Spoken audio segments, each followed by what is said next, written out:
Mike McCool here in the Royal Examiner Studio, and with me today is Patrick Quest. Patrick is the athletic director at Christendom College. Your year has wrapped up, right? It is wrapped up officially. Yeah, it's great. Academically and athletically. Yeah, it's great. I'm looking through, I got a cheat sheet here that Patrick's given me. We've talked about this many times. And what we're going to do is kind of talk a little bit about what's happening throughout last year with your sports programs, because you got quite a few of them out there. And the championships you've done. I mean, you really were impressive. You've had the rugby team in here, and the places you guys go, I'm really impressed. Yeah. And it's just not something little podunk down the road. You got some big meets. Yeah. No, we're blessed to be able to travel and compete in some pretty tough tournaments. One thing I noticed what I was really impressed with is the honor students that you have in your program. I mean, really, that's pretty good. We always think about the athletes being, kind of down in the middle, barely squeaking by. Right. And that's not the case with yours. Tell us a little bit about that. So we just had our graduation on Saturday, and so we, out of that graduation,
class, we had 29 different senior student athletes, and 11 of them graduated with honors, which is pretty impressive, whether it be magna cum laude or cum laude.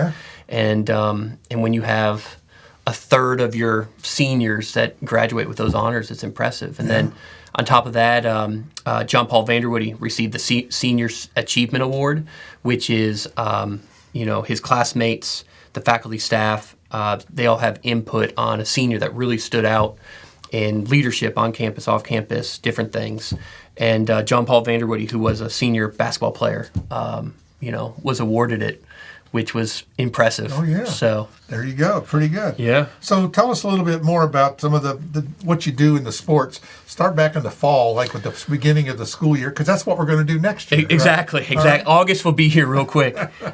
So in August, we always have the fall student athletes come back prior to everyone else, just kind of, anytime you have those freshmen, juniors, seniors that are now sophomores, juniors, and seniors, their new leadership roles, and then those incoming freshmen, you want to always, you're doing your summer workouts. They're across the country, conditioning, weight room, band work, getting your different touches. But it's good to have everyone come together prior to classes starting, just so you can have those 2-a-days, those 3-a-days, and you start to mesh on the field, on the court, off the field, off the court. And those juniors and seniors now are in those new roles to take those freshmen, those sophomores under their wing and help mentor them. Okay. So, but they come back mid-August. All right, so what's the sports that we do in the fall?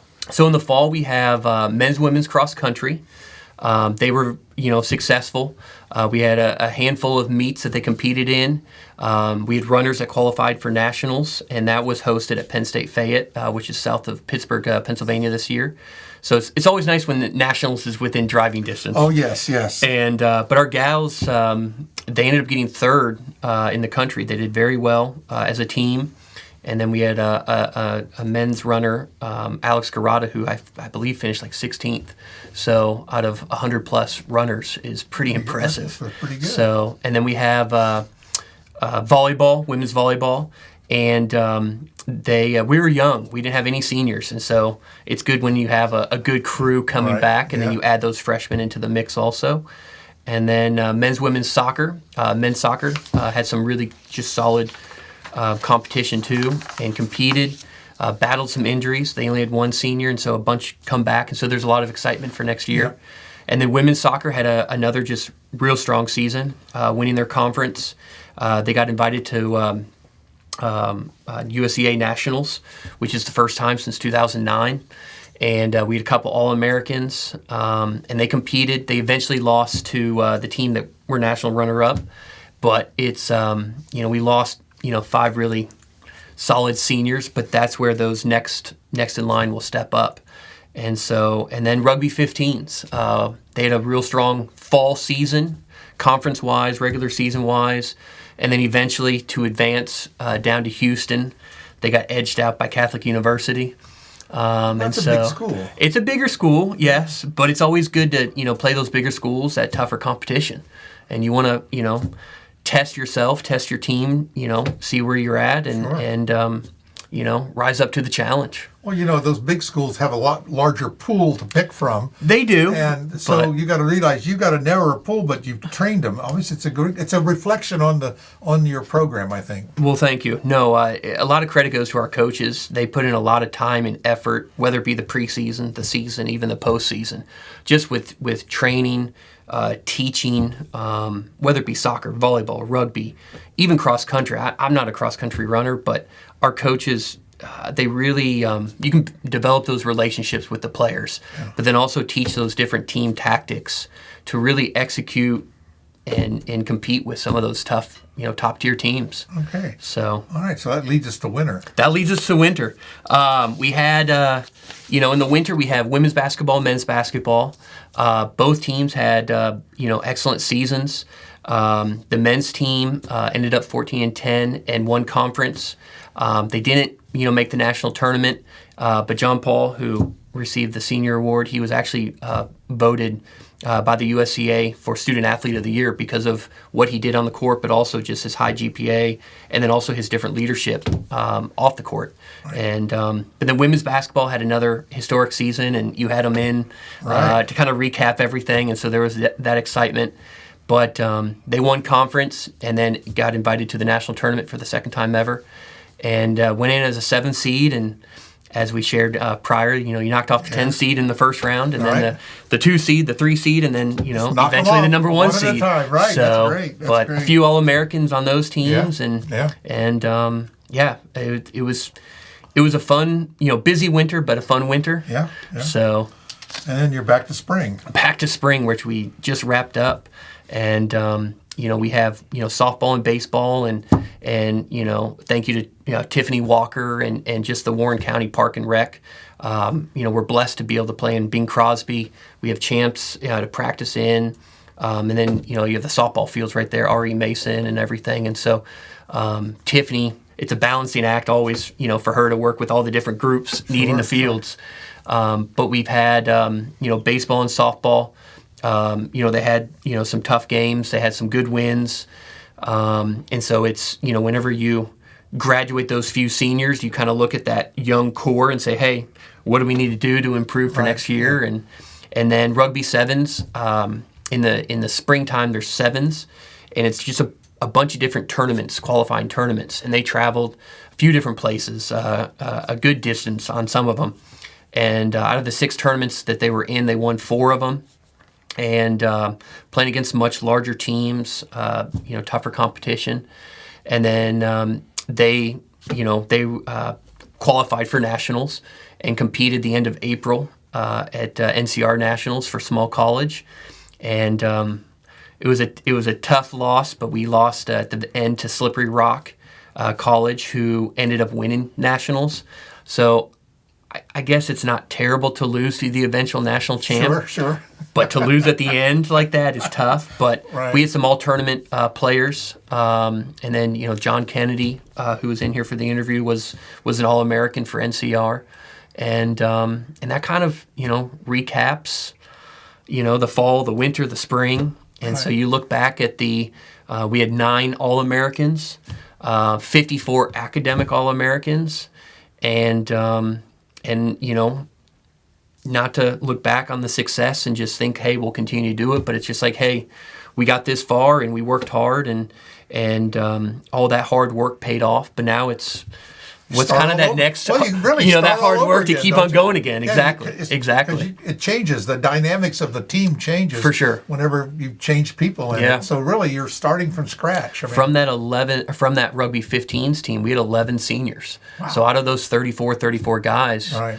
You lose a good chunk that were seniors, and so that's where those freshmen, those sophomores, those juniors, they're now in a different role, a different leadership opportunity, and that's what you want with your student athletes. You want to give them opportunities to learn those valuable life lessons from playing that sport. Right. Step into those leadership opportunities. I noticed we're playing rugby almost year round. We are between 15s and 7s. And the same people there's play? basically the month of January they take off. So the same people play? The same people. So 15s is more of your big bruisers. Right. And then 7s is more of your speedy. You have some big bruisers on there still in the middle holding the line. But then it's more of your speedy guys. And that's, it's fun to work the ball to the outside or have the counters and then let the speedy guys, off to the races. But they go, even though there's 14 or 15 on the 7s roster, Coach Jim still had around 24, 25 guys out at practice every day just to compete. And the rosters varied a little bit from weekend to weekend at the tournaments. Yeah. But then from all that playing, from seeing who plays well together, who's meshing well, Jim was able to put together the national roster. And, you always, especially in a physical sport like that, you always have bumps and bruises, some injuries. And so it's, hey, next man up, next person up, step up and rise to the challenge. This is why you come to practice. This is why you work hard. Yeah. So you can step up. If you're not there, we're not going to select you. Exactly. Yeah. Exactly. Well, it sounds like you had a really good year in the athletic department of Christendom. We did. We were blessed for another, solid year, and I appreciate everything that since the first interview with everything. I appreciate everything that you do and help to push and support and everything that you've done. If you look at your school, it's a small college. Yep. And you have X number of students, and we talked about the holistic approach to the school, the athletics, the spiritual, the faith side of things. And I think that's what's builds your team, because a lot of these small colleges are not faith-based. No, agreed. And I think that's what's builds your team backbone, so to speak, is that camaraderie, the common faith, the small teams, and it helps it starts to build that team chemistry and that's from there on out. Again, those are lessons that you will learn and take with you your whole life. For sure. Yeah. No, there's definitely a bond, and then it's just from all that hard work and holding each other accountable. That you want that healthy competition where you're just you're going to push each other on the court, off the court, on the field, off the field, whether it be academically, whether it be growing in your faith. I always tell them, like, get ready to come here and work. Sure. If you're working hard, then you're pushing the others. It's not party time. It's no, fun time. no, we're here to work and this do is well. the same even in our high school level sports. It's all about the teamwork. It's it's a team sport. Yeah. And it takes a lot of work, but the academic side is really important too. I think It's very important. And again, most of these sports are mental games. We think about the physical aspect, but a lot of things are won. I remember coaches telling us, growing up that it was, whatever it was, 75% mental and the other, was physical. And I'm like, what? Yeah. But whenever you really start to break down and evaluate things, you realize how much of that preparation beforehand, the mental and the physical side, is so important to have success. Right. So you prepare yourself, to get ready to face anything and face adversity and in-game adjustments, and you you hope to end on the top side. Well, so that's what you do. You know, you plan for failure. I mean, you plan for success. Yes. But you learn from your failure. yeah, What I as always Vince say. Lombardi always said, Yeah, you learn from failure to prepare is preparing to fail. Yeah, so that's right. you always I want to always prepare tell for people, anything. You know, we get so much success, you kind of take it for granted, and all of a sudden you take that big loss, and you're thinking, oh, You kind of what want to happened? reassess some things. you do. Exactly. Well, congratulations on your season. I think it was thank great. you. Next year, you're going to Yeah. keep us posted on what's happening out will. of Christendom. I think, again, part of our community. We want to make sure what's going on out there, and hopefully we can encourage some of our school athletes to have some of that, faith-building teamwork. Yeah. I think it'd be great. I appreciate it. No, before we know it, it'll be August, and Yeah. we'll get everything going for the fall again. We'll see if let's just see how the team comes together, right? Well, we hope. We hope. I was So, going to say good luck, but you don't need luck. well, Yeah, good preparation. How's that? exactly. Thanks So- again, Patrick. Hey, thank really you. appreciate I it. appreciate it, Mike. Thank Thank you. you.